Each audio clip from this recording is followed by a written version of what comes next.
अब क्योंकि अब्रहा को पता था कि बादशाह मुझसे नाराज़ है, अब उसने खुश करने के लिए उसे ये कहा कि मेरी एक तजवीज़ है, वो ये है कि सब लोग हज करने के लिए मक्का में जाते हैं। अब मक्का में सिर्फ हज नहीं होता था, मक्का में जब हज का टाइम होता था तो लोग अपना तिजारत का सामान भी ले जाते थे, और ज़ाहिर है तिजारती काफ़िले भी बड़े गुजरते थे वहाँ से, जो ये सोचते थे कि हम इधर से हज करते जाएंगे, हम इधर से, ये चीज़ें भी चल रही थी। तो मक्का वाले जो है उनको फ़ायदा बड़ा होता था उस तिजारत से भी। तो उन, और दूसरी बात यह है कि बाकी मुल्कों से जब तिजारत का माल वहाँ पहुँचता था तो खुशहाली भी थी ना मक्का में, मुल्क मुल्क की चीज़ उनके पास पहुँचती थी। तो इसने सोचा कि जो फ़ायदा मक्का वाले उठा रहे हैं वो हम यमन वाले क्यों ना उठाएं। इसने कैसर रूम को कहा कि जैसा काबा यहाँ पे बनाया हुआ है ना, मैं चाहता हूँ कि ऐसा काबा हम यमन में बनाएं, खुश करने के लिए। कैसर रूम एग्री कर गया इस बात पे। इसने क्या किया कि ऐसा ही खाना काबा का बिल्कुल एक नक्शा लेके वैसा ही खाना काबा इसने बना लिया, एक काबा बना लिया यमन के अंदर। अब जब यमन के अंदर काबा बनाया और ये बात मक्का वालों को पता चली तो उनको बड़ा गुस्सा आया कि अल्लाह का घर तो ये एक ही है जो इब्राहिम ने बनाया, तो ये अपनी तरफ से क्या काबा बना के बैठ गए हैं।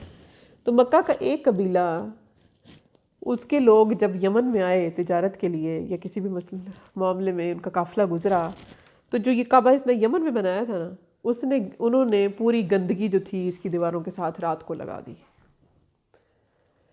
रात को लगा के सुबह को काफ़िले के साथ निकल गए।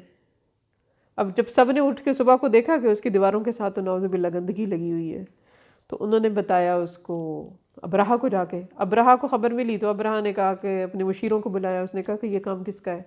उन्होंने कहा ये मक्का वालों के अलावा और किसका काम हो सकता है, हमारे काबा से और किसको तकलीफ हो सकती है, होगी तो सब मक्का वालों को होगी, मुकाबला तो इन्होंने उन्हीं के साथ ही किया ना। उसने कहा कि अगर ये वाला मामला है तो फ़ौज तैयार करो, मैं जाके खाना काबा को ढाऊँगा। ये जो असहाबुल फील वाला वाक़या था ना, वो फिर इसी के साथ हुआ। ये इधर से यमन से अपनी फ़ौज लेके चला। जब यमन से फ़ौज लेके चला तो रास्ते में मक्का के जितने भी कबाइल थे, जब उनको पता चला कि ये हमारे काबा को गिराने के लिए आ रहा है, तो उन्होंने अपनी अपनी बसात के मुताबिक सब ने इसे आके भिड़ने की कोशिश की, इसको रोकने की कोशिश की। लेकिन ये किसी तरह भी रुकने पे, क्योंकि वो बेचारे कबाइल के पास तो इतनी फ़ौज नहीं थी ना। नतीजा ये हुआ कि वो बेचारे कबाइल तो पसपा होते गए और ये आगे बढ़ता गया। बढ़ते बढ़ते एक कबीला ऐसा था जिसका सरदार था एक जू नफ़र, उसको इवन इसने अपना कैदी बना लिया, जू नफ़र को। बाकी उसका कबीला पसपा हो गया। अब जू नफ़र को इसने कैद में ले लिया। जू नफ़र ने भी इसी बात पे लड़ाई की कि काबा को ना ढाओ, ये अल्लाह का घर है, लेकिन ये नहीं माना उसकी बात। करते करते आगे बढ़ा तो कबीला एक जगह से गुजरा, कबीला वहाँ पे बनु सकीफ़ था। बनु सकीफ़ भी बहुत माहिर कबीला था, ख़ासतौर पर तीर अंदाजी में बड़े माहिर थे ये। तो जब वहाँ से गुजरा तो उन्होंने भी इसको रोकने की कोशिश की, लेकिन उन्होंने ये देखा कि जो जू नफ़र है, जो पिछले कबीले का सरदार है, वो उसको इसने कैद में कर लिया है। और जू नफ़र के जो कबीला था वो शायद इनसे भी ज़्यादा ताकतवर था। तो इन्होंने देखा कि हमसे ज़्यादा ताकतवर कबीले इसका कुछ नहीं बिगाड़ सके, तो हम इसका क्या बिगाड़ेंगे। तो उन्होंने फिर से एग्रीमेंट कर लिया। उन्होंने कहा देखो हम तुम्हें सिर्फ कह सकते हैं कि अल्लाह का घर है, इसको मत गिराओ, लेकिन अगर तुम राज़ी नहीं होते हो, तुम फिर भी जाना चाहते हो तो जाओ, ना हम तुम्हें रोकेंगे ना तुम हमें तकलीफ़ पहुँचाओ। उसने कहा कि ठीक है। उसने कहा ठीक है, लेकिन मुझे कोई सबूत दो कि ये ना हो कि मैं आगे जाऊँ तो तुम पीछे से मेरे पर हमला कर दो, क्योंकि बड़े माहिर थे ये तीरबाजी में। तो उन्होंने अपना एक आदमी इसके हवाले कर दिया, अपने कबीले का। उन्होंने कहा ये जो हमारा आदमी है ना, ये तुम्हें रास्ता भी बताएगा, क्योंकि उस ज़माने में रास्ते ढूंढते हुए भी तो बड़ी मुश्किल होती थी ना लोगों को, जो नए लोग गुजरते थे वहाँ से। उन्होंने कहा तुम्हें रास्ता भी बताएगा, और ये हमारी तरफ से एक गवाह भी हो गया कि हमने ये एग्रीमेंट किया है। अब वो जो आदमी है, मुझे उसका नाम स्किप हो रहा है मेरे माइंड से, वो जब इनके साथ गया ना तो कहते हैं इसने पूरे उनके रास्ते बताए। अब इस बात का बहुत ज़्यादा गुस्सा था बनु सकीफ़ के बाकी लोगों को, क्योंकि हर कोई भी नहीं चाहता था ना कि काबा तक पहुँचे। मजबूरन उन्होंने उस बंदे को दे तो दिया, लेकिन उसने बाकायदा इनका वफादार बन के इनके साथ पूरी अपनी वफादारी निभाई। रास्ते में कहते हैं एक जगह उसकी डेथ हो गई, मर गया वो।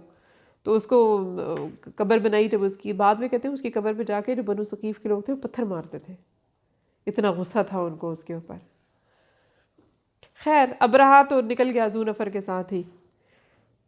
तो जब ये तो वहाँ पे मक्का से अभी पहुँचा नहीं था, रास्ते में था, तो ख़बर मिली अब्दुल मुत्तलिब को, जो सरदार थे मक्का के और काबा के मुतवल्ली थे, कि अबरहा जो है वो यमन से इतनी बड़ी फ़ौज लेके आ रहा है काबा को उठाने के लिए। और ये ख़बरें भी ज़ाहिर है मिल चुकी होंगी कि रास्ते में जिस कबीले ने भी रोकने की कोशिश की तो उन्होंने उसका क्या हाल किया। तो अब्दुल मुत्तलिब जो थे कहते हैं वहाँ पे बहुत परेशान हुए, क्योंकि अब्दुल मुत्तलिब के पास फ़ौज तो कोई नहीं थी और कबीलों का हाल वो देख चुके थे उस ज़माने में। ज़ाहिर है क्योंकि असल में तो ये फ़ौज थी कैसर रूम की, और रोम की सल्तनत के साथ लड़ने की ताकत तो नहीं थी इन छोटे छोटे कबाइल की। तो अब्दुल मुत्तलिब ने ये फ़ैसला किया कि अल्लाह ताला से दुआ की उस टाइम, कहते हैं उस टाइम अल्लाह से दुआ की, बुतों से दुआ नहीं की उस टाइम, और कहा कि अल्लाह ये तेरा घर है, इसकी हिफाजत तू फरमा, हमारे अंदर ये सकत नहीं है कि हम इसकी फ़ौज के मुकाबले में खड़े हो सकें। कहते जब ये अब अब्दुल मुत्तलिब ये कह के, और साथ ही अब्दुल मुत्तलिब ने बाकी सब लोगों को कहा, अपने बाकी कबाइल को, कि सब ना पहाड़ों के ऊपर चले जाओ, क्योंकि हम इससे भिड़ना नहीं चाहते, ये ना हो या आके यहाँ पे कत्ल ज़नी शुरू कर दे। अबरहा जब वहाँ पे पहुँचा तो पहुँचते साथ ही, अब लोग तो चले गए थे ना पहाड़ों के ऊपर, जो वहाँ पे जितने भी जानवर थे हर किसी के, तो इसकी फ़ौज आगे आई, तो फ़ौज ने आके तो हर किसी के जानवर अपने कब्ज़े में कर लिए। तो जो जानवर अपने कब्ज़े में किए उनमें अब्दुल मुत्तलिब के भी 200 ऊँट शामिल थे। तो अब्दुल मुत्तलिब जब फिर ये वहाँ पहुँचा अबरहा, और इसने वहाँ पे पड़ाव डाला, और अब्दुल मुत्तलिब पहाड़ों के ऊपर थे क्योंकि, लेकिन जब उनको पता चला कि मेरे 200 ऊँट पे भी इसने कब्ज़ा कर ली है, तो अब्दुल मुत्तलिब उतर आए फिर वहाँ से, और आके तो उन्होंने वो मिलना चाहते थे अबरहा से डायरेक्ट, क्योंकि काबा के सबसे बड़े सरदार थे अब्दुल मुत्तलिब। अब इनकी मुलाकात अब उनको समझ नहीं आ रही थी, क्योंकि अबरहा तो समझ ले एक बादशाह था ना एक तरह का, कि उससे कैसे मुलाकात की जाए। तो जू नफ़र जो था, जू नफ़र के साथ तो मुलाकात होती होगी अब्दुल मुत्तलिब की। अब्दुल मुत्तलिब ने जू नफ़र से कहा कि मैं अबरहा से मिलना चाहता हूँ, मेरे 200 ऊँट इन्होंने पकड़ लिए हैं, तुम किसी तरह मेरे 200 ऊँट छुड़वाओ इनसे ना। जू नफ़र ने कहा कि मैं ये तो नहीं कर सकता कि मैं 200 ऊँट छुड़वा लूँ, क्योंकि तुम देखो मैं तो खुद इसकी कैद में हूँ। हाँ मैं ये कर सकता हूँ कि मैं रास्ते में मेरी जो इस हाथी का, उस इनकी फ़ौज में ना, बादशाहों की फ़ौज में तो बड़े बड़े हाथी भी होते थे, जो सबसे बड़ा हाथी था उसका नाम था महमूद, हाथी का नाम। तो जो सबसे बड़े हाथी को चलाने वाला होता था वो साइस कहलाता था ना। तो वो जो साइस है, कहते हैं रास्ते में से मेरी साइस के साथ बात होती रही है, महमूद हाथी के साइस की, तो मैं उसके थ्रू अबरहा को इस बात पे मना सकता हूँ कि तुमसे मुलाकात कर ले वो। क्योंकि उस ज़माने में जो सबसे बड़े हाथी का साइज़ होता था ना, उसका ये मुकाम होता था कि वो बादशाह के साथ कुर्सी रख के बैठा करता था, क्योंकि उसकी समझ ले एक फ़ौज की ताकत होती थी उस साइज़ के हाथ में, वो हाथी को जिस तरफ चलाए वो चला ले। तो जब उस साइज़ ने अबरहा से बात की तो अबरहा तैयार हो गया अब्दुल मुत्तलिब से मिलने के लिए। जब अब्दुल मुत्तलिब कहते हैं उस टाइम वहाँ पे दाखिल हुए जहाँ पे ये मौजूद था अबरहा, जहाँ पे अबरहा मौजूद था, तो कहते हैं जैसे ही अबरहा ने अब्दुल मुत्तलिब को देखा ना, तो बाद में अबरहा के अपने अल्फाज थे ये, अबरहा ने कहा कि मेरे ऊपर ऐसा रोब तारी हुआ था अब्दुल मुत्तलिब की वजाहत का और रोब दबदबे का और हुस्न जमाल का, कि कहते हैं अपनी सीट से उठ के खड़ा हो गया, ये जो बैठा हुआ था ना अपनी नशिस्त के ऊपर, वहाँ से उठ के खड़ा हो गया ये। अब वो ये भी नहीं कर सकता था अपनी नशिस्त पे अब्दुल मुत्तलिब को बिठा लेता, भी बादशाह था एक जगह का तो खुद उतर आया बहरहाल ना, खुद आके गए नीचे आके बैठा और अब्दुल मुत्तलिब को पास बिठाया आपने।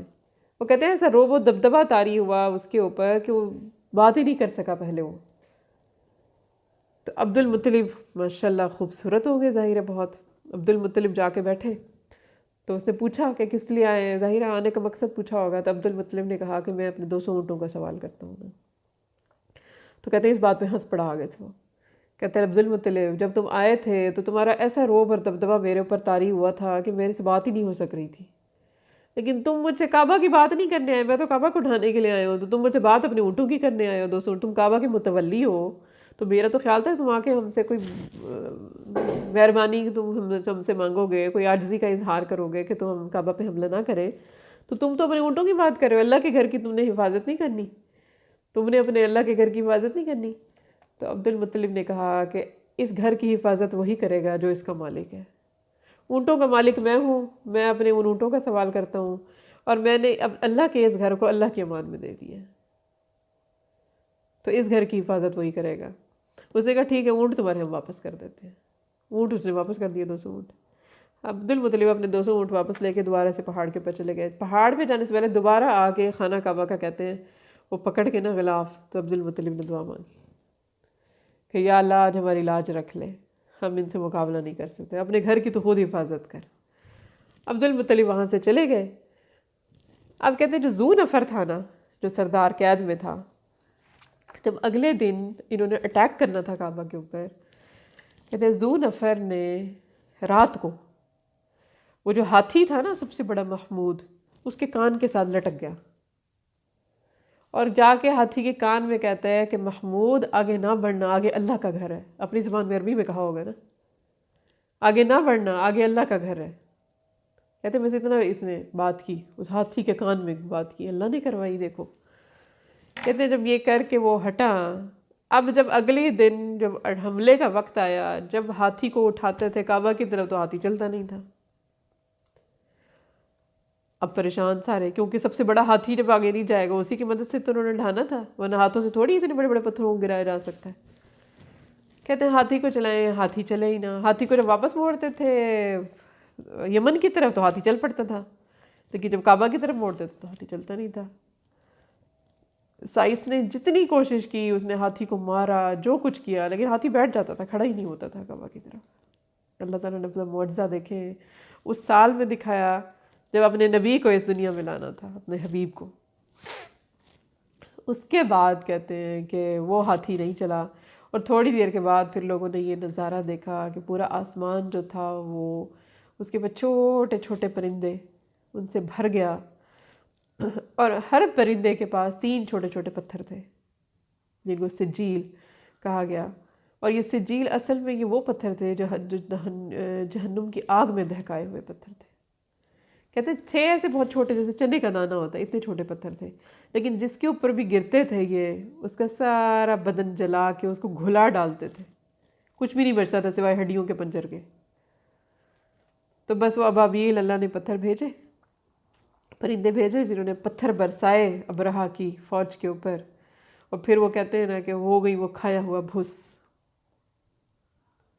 अल्लाह ने अबरहा की फ़ौज का वो हाल किया। और अबरहा की फ़ौज का मतलब है कि रोम की फ़ौज, जो अपने आप को सुपर पावर कहते थे, उस सुपर पावर का ये हशर हुआ काबा में कि जहाँ पे लड़ने के लिए कोई एक बंदा भी आगे नहीं है। तो रब्बे कायनात ने अपने छोटे छोटे परिंदों को भेज के उनके हाथ में छोटे छोटे पत्थर पकड़ा के तो इनका ये हशर किया, इनकी फ़ौज का। तो सब कहते हैं वहाँ पे ख़त्म हो गए, अबरहा भी, अबरहा की फ़ौज भी, सब कुछ नेस्त नाबूद हो गया। और ये मौजज़ा मक्का के लोगों ने, मक्का के कबीले वालों ने, सब ने देखा इस मौजज़े को। तभी फिर उसका शान नज़ूल जो था सूरतुल फील का वो यही था, अलम तारा कैफ़ा। ठीक है, अलम तारा कैफ़ा का लफ्ज़ आता ही वहाँ पे है कि क्या आपने नहीं देखा, क्योंकि मक्का के लोगों ने देखा ना, मक्का के लोग ही मुखातिब थे ना, तो उन्होंने तो उनके तो आंखों के देखा वाक़या था ये कुछ हुआ 40 साल पहले। ज़ाहिर नबूवत आपको 40 साल के उम्र में मिली, तो उससे ज़्यादा पुराना वाक़या तो नहीं था ना। लोगों, उस ज़माने के लोगों को तो बहुत पुराने पुराने वाक़यात भी याद रहते थे, और उस ज़माने में जब भी कोई बड़ा इवेंट होता था तो उस साल को याद, उस साल का नाम रख लेते थे। तो उस साल का नाम रखा हुआ था इन्होंने हाथी वाला साल ना, आमुल फील। तो आमुल फील में ही 6 महीने बाद फिर आप सल्लल्लाहु अलैहि वसल्लम की पैदाइश हो रही है।